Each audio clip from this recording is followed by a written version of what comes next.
আমরা কখনো বাংলাদেশের সাম্প্রদায়িক সম্প্রীতির বিরুদ্ধে নই, কিন্তু বাংলাদেশের 90% মুসলিম রাষ্ট্রের মধ্যে যখন দিনে দুপুরে আমাদের একজন মুসলিম ভাইকে কুপিয়ে জবাই করে হত্যা করা হবে, তখন আমরা পশ্চিমকালেও চুপ করে বসে থাকবো না ইনশাআল্লাহ। আমরা সর্বপ্রথম আমাদের প্রশাসন, সরকার এবং ঊর্ধ্বতন কর্তৃপক্ষকে বিনয়ের সাথে অনুরোধ করতে চাই, এই সন্ত্রাসী সংগঠন ইসকনকে অনতিবিলম্বে বাংলাদেশের মাটি থেকে বহিষ্কার করতে হবে। এই জঙ্গি জুজুর ভয়ের খেলা অনেক হয়েছে, বাংলাদেশের মুসলিম শান্তিকামী মুসলিম, কিন্তু এমন কোনো পদক্ষেপ আপনারা নিতে যাবেন না বা ভুল করবেন না যাতে বাংলার তাওহীদের জনগণ আবারও জেগে ওঠে। আমরা আল্লাহর কসম করে বলছি, যদি বাংলাদেশের তাওহীদের জনগণ একটাবার জেগে ওঠে, এর আগের মানুষরা তো পালানোর পথ পেয়েছে, আপনারা কিন্তু পালানোর পথে পাবেন না ইনশাআল্লাহ। আমরা উগ্রতার পথ বেছে নেব না, আমরা শান্তির পথ বেছে নেব ঠিকই, আমরা ধৈর্য দেবো ঠিকই, কিন্তু আর কতজন ভাই মারা গেলে আমাদের হুঁশ ফিরবে? আর কতজন ভাই মারা গেলে আমাদের হুঁশ ফিরবে?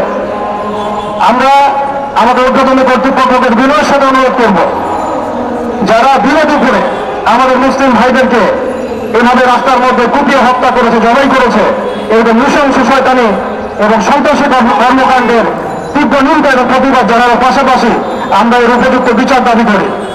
এখানে অনেক মুরব্বীকেরাম আছেন, আমি ছোট মানুষ, বেশি কথা বলতে যাচ্ছি না। আমরা একটা দাবি উত্থাপন করতে চাই, বাংলার জমিন শান্তির জমিন, এই শান্তির জমিনে যদি কেউ উগ্রতা প্রদর্শন করতে চায়, আল্লাহর কসম করে বলছে আল্লাহর হাতে হাত ধুয়ে বসে থাকবে না।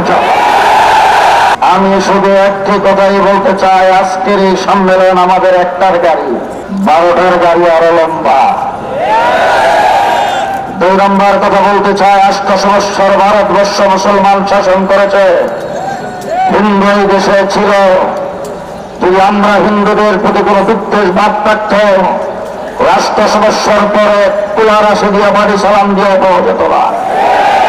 2 নম্বর কথা বলতে চাই, আমার বাংলাদেশের বেশিরভাগ সরকার পেছনের দরজা দিয়ে যখন ভেঙে চলে গেছেন, এই দেশে সর্বপ্রথম টার্গেট ছিল হিন্দুদেরকে দিয়ে সংখ্যালঘুদের উপর নির্যাতন হচ্ছে, সেই দিয়ে শহীদ মিনারের সামনে আপনাদেরকে রাস্তায় নামিয়েছেন, ভুট্টা উপহার উঠায় সাম্প্রদায়িক সম্প্রীতি বিনষ্ট করার চেষ্টা করেছেন।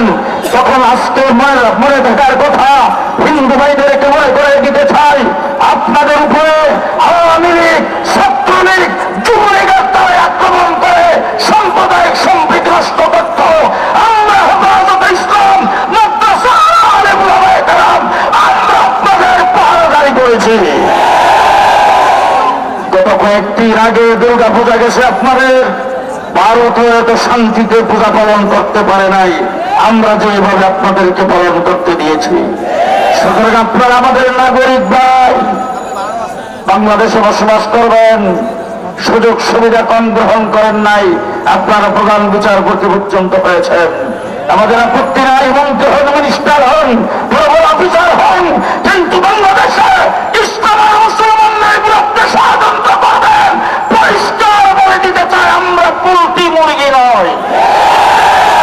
আমাদের মাদ্রাসা, স্কুল, কলেজ, ইউনিভার্সিটিতে পোল্ট্রি মুরগি পালি না। শেষ কথা বলতে চাই, কারো কারো এখনো আওয়ামী লীগ খালাতো ভাই, আওয়ামী লীগ কৃষকদের বিরুদ্ধে নির্যাতিত হয়েছেন, নিপীড়িত হয়েছেন, গুম হত্যা হয়েছে অনেক, তারপরে এখন আপনাদের কথাবার্তায় বোঝা যাচ্ছে তারা খালাতো ভাই। আপনাদের জন্য মনে একটু দুঃখ। আমার মনে হচ্ছে আপনারা ভারত তোষণ নীতি পালন করছেন, ভারতের সাথে যে সম্পর্ক আপনাদের খারাপ হয়, ক্ষমতায় যাইতে পারবেন না। ভগবান আমার হক যাই কথা বলেছেন, ভারত তোষণ নীতি পালন করে ভারতের সেবাদাস হয়ে আগামীতে কাউকে সমাবেশতে দেওয়া হবে না। শেষ কথা আপনাদের সামনে বলবো, ইসকনকে নিষিদ্ধ ঘোষণা করতে হবে। পরাজিত শক্তির ষড়যন্ত্র যেদিক থেকে আসে সেদিক থেকে মোকাবেলা করতে হবে। অন্তর্বর্তীকালীন সরকারকে সহযোগিতা করতে চাই। যদি তারা ব্যর্থ হয়, কোন ষড়যন্ত্র হয়,